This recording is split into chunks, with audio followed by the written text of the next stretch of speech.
YouTube can be an awfully awesome place to learn things, and it can be a terrible place to learn things. It's just all about how you approach it.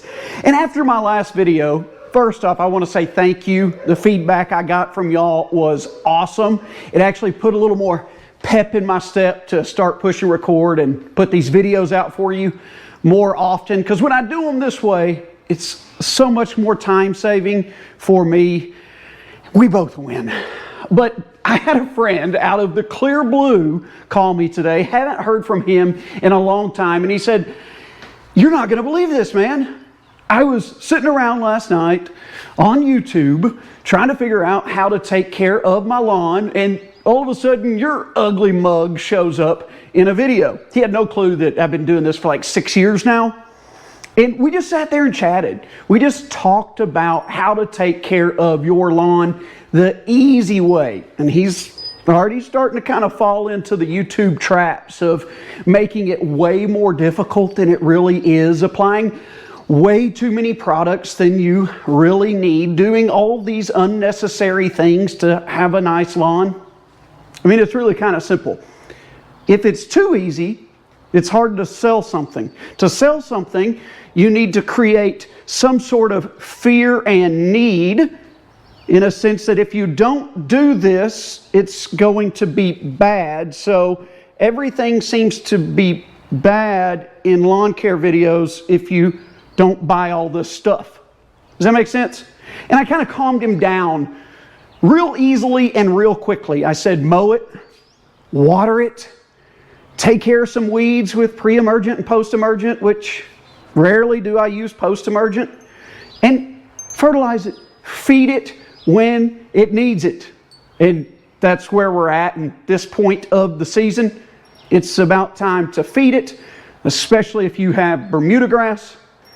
And I'm in the transition zone further south. You're probably already there. But I tend to wait until my Bermuda grass is about 75 to 80% greened up before I throw down the first round of fertilizer for the year. And that's usually the first part of May. So I was out and about in town today and driving along, and I'm like, oh, hey, there's Lowe's. Let's go. And I just swung into Lowe's to pick up a couple bags of fertilizer to kick off the season. And here's what I got. All right, this one's for the grass. The Stay Green 2000 ammonium sulfate. It's a 40-pound bag. Yeah, it's a 40-pound bag. I'll put down 20 pounds for 2 applications. Across 4,400 square feet, I think that's somewhere around 0.9 pounds of nitrogen, or yeah, 0.9 pounds of nitrogen per 1,000. So that will be for the lawn, nitrogen only, and for the plants, all my evergreen, shrubs, perennials, anything in the flower beds, we're going to give this a whirl. It's just a 5-1-1, 5 nitrogen, 1 potassium, 1 phosphorus.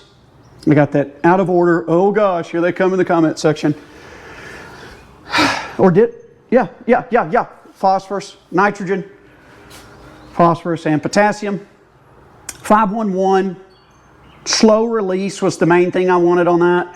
I always used to use Milorganite or the ProCare Natural on all my flower bed stuff. And it's hard to find anything that's just nitrogen in those. Used to, I would use the Milorganite or the ProCare Natural that was a biosolid, which means it comes from human crap. So I've gone from human crap to, I think this is cow and chicken crap. Either way, I just put crap on my plants. We're going to give that one a whirl this year. Buddy I talked to this morning, he said the same thing. He's got a north-facing front lawn. Not warming up enough yet on this side of the house to really do a whole lot. But on the back side, it is really greening up. Really, it's greening up a lot faster this year than in years past. We have had, if I read this correctly, what's up, girl? What's up? Hey, girl. This is Sally, girl. She is about to be 10 years old this summer. She's gassy.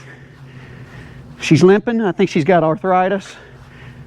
She's graying, but dang, she is a good dog. She is a good dog. Anyway, greening up really fast this year. We have had, I think I saw today that it was the second wettest spring on record for portions of northwest Arkansas, and the windiest spring in the last 50 years. So it has not been ideal for lawn care with all the rain. The wind makes it worse for your allergies. Obviously, Sally is still sneezing, and every time I pick up dog crap, she's right back to put another one out. Hey, I'm going to give you a little tip when it comes to your dog crap. I did this last year just out of a hunch to see if it made any difference, and it made a huge difference. We've always had tons of flies. This, what's going to be a subdivision now, used to be a cow pasture. And if you saw the last video, they did come in and put in another silt fence to try to keep water because we flooded so bad a couple weekends ago. But we always dealt with flies really, really bad in our backyard. And I thought to myself, you know what? If you leave the dog crap out for too long, the flies get all over it, and then they lay their eggs, and then you end up with maggots, and then the maggots turn into swarms of flies.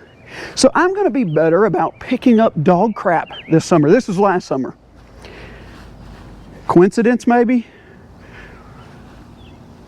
Luck, maybe? Season, maybe? I don't know.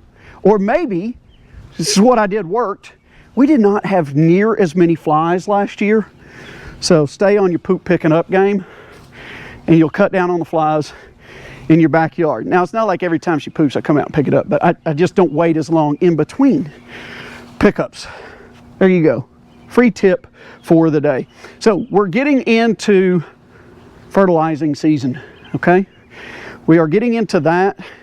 The one part of the season that lasts all year long, especially for me, because I don't try to control everything with a post-emergent herbicide. I'll put down pre-emergent in the spring and fall, but weed controlling season is nonstop for me. I can't tell you how many times, let's see if I can find one, how many of these I have picked already this season. Just coming down here, there's something about it when you get the root out. This looks like a young dandelion. Those are hard to get because you got to get in there and get the taproot. Oh, got some. But there was a whole patch of weeds right here. I don't know if I got my pre-emergent down too late. And some of these, because we had such a mild into the winter, that some of these had already started germinating or what happened. But I have just been coming out and hand picking as many weeds as I can see. Something therapeutic about that. I like it, but if you get on the internet, you're going to have to buy 14 different chemicals. Ooh, look at this. Look at this. You see that? That kind of looks like a witch's broom. If you don't know what a witch's broom is, in Bermuda grass, it can come from Bermuda grass mites, where it kind of, ooh, that was a good one, where it kind of makes everything kind of bunch up and it doesn't grow right. Ooh, maybe have a little problem with Bermuda. Oh, run out and try to find something to fix it. It's never gonna be good. Oh my gosh, all the rain. Look at this. There's a nut sedge already. Little warmth, lots of moisture. Oh, I can't believe you did that. Everybody on the internet has been telling me that if I pick these nut sedges, the yellow nut sedge, that it's just going to make it worse. Never, ever, ever, ever, ever. And no matter what you do, never pick a yellow nut sedge is what they'll say. Guess what? I have picked dang near every yellow nut sedge I have ever seen in my life. And I have never had a yellow nut sedge infestation, because what most people do is they water their dang lawn too much and it stays moist. And that's what these things thrive in. That's the environment they need to really get going. And that's why they have a problem. Not because they were picking them. It's because they don't water correctly. If you let your lawn dry out, sometimes maybe longer than you want to, and you get rid of the conditions that make things thrive, guess what? They'll go away. And you don't have to spray them with anything. And you don't have to worry about picking one of them. You know how I know some of these things? Not because someone told me on the internet, but just because I've tried them. Like you learn best, I do at least, through trial and error. And I have found a lot of the things that I once heard or was once told about lawn care, it just doesn't work that way. So the more experience you get, the more you do these things, the more comfortable you get with decisions you make. And it just becomes a lot easier, less stressful, and you can get back to enjoying it as opposed to having a massive pissing contest with a bunch of middle-aged men and, hey, some women on the internet. But usually it's the men that are trying to flex their muscles and one-up each other. Don't go to Facebook. That's where it's the worst. If you get on Facebook, YouTube's one place, but if you get on Facebook, there are a bunch of know-nothings at all that you are going to get the worst advice, and you're going to leave there with lawn care hypochondriatic syndrome, where you're going to look at your lawn and you're going to think everything is wrong with it. There's no hope. Burn it down to the ground. Do a full reno, because that's the only way out. And it amazes me how many people actually do that, full renovations, when it's just not necessary. But hey, it's your money. It's your time, your resources. If you want to waste them, by all means, do it. Okay, so the friend I talked to this morning, he had some bare patches in his lawn, and he kept trying to tell me, hey, it's just dirt. Nothing's growing there. Nothing's growing there. And he had sent me some pictures, and I looked at it, and I said, nope, not dirt. I'll tell you what that is. And it's very common, and typically you see it in well-maintained Bermuda grass lawns, because poorly maintained Bermuda grass lawns are covered in weeds this time of year, and you don't notice it because it's hidden. But he had these areas that just looked like they weren't growing. I have them in my lawn. They typically show up in a Bermuda grass lawn in the 3rd or 4th year that it's been growing, and it's a little thing called spring dead spot. It's where little round patches of grass just appear to not be coming out of dormancy. And that's what those are right there. This lawn, this will be its, let's see, 22, 3, 4, 4th season. And checks out, right?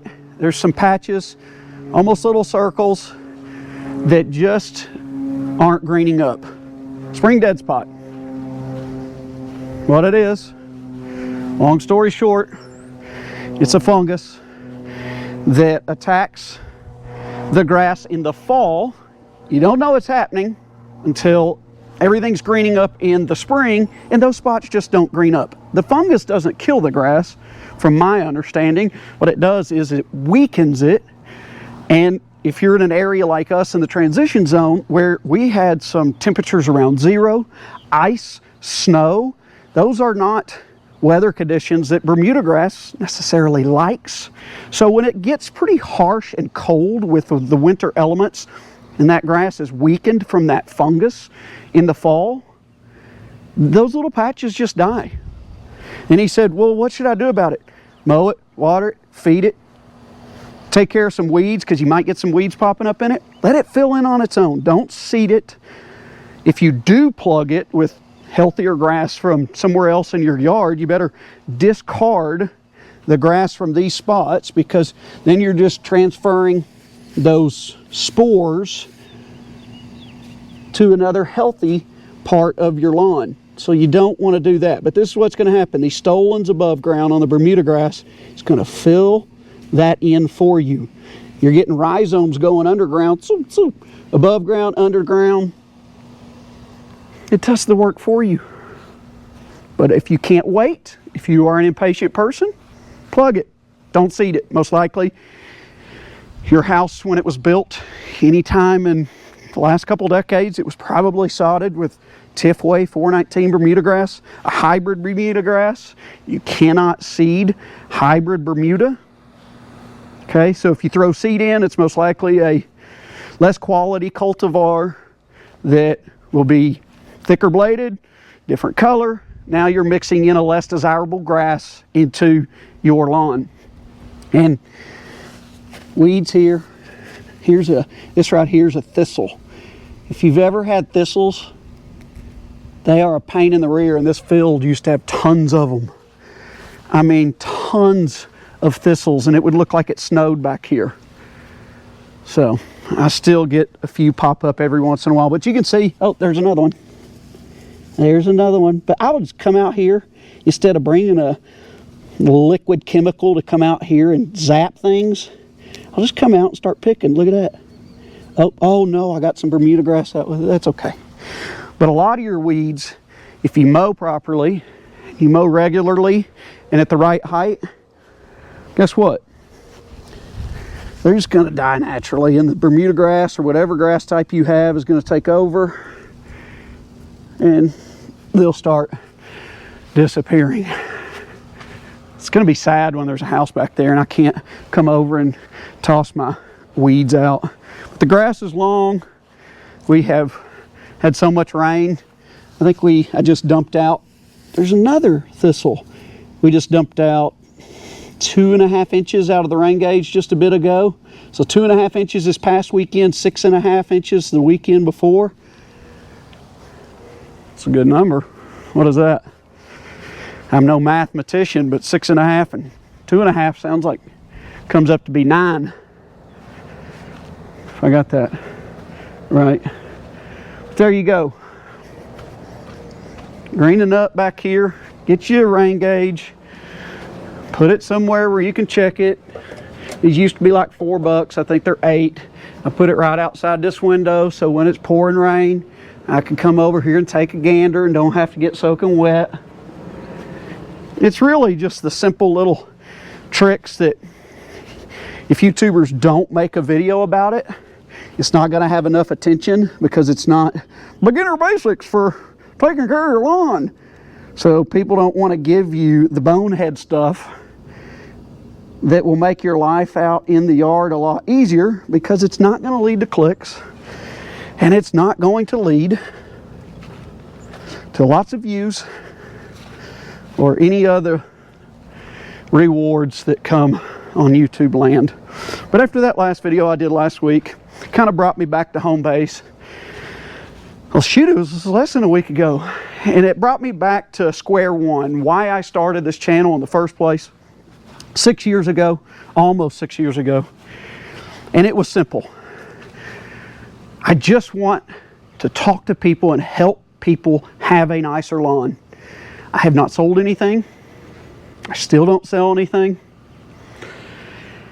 The mission was simple in the beginning, and we're going back to that and keeping it the way Budget Lawns was born. It seemed like the positive feedback was there. More folks liked it. More folks liked it this way than highly produced, it seemed like. Now, did it get the views that some of those other videos from last year got? Heck no. But if I'm not having fun doing that, then it ain't worth it. So, leave me your feedback down in the comment section below. The more feedback I get, the more I know which direction to go. So if you don't give it to me, you better be happy with this. That's going to wrap it up for this episode of Budget Lawns. I'll see you next time.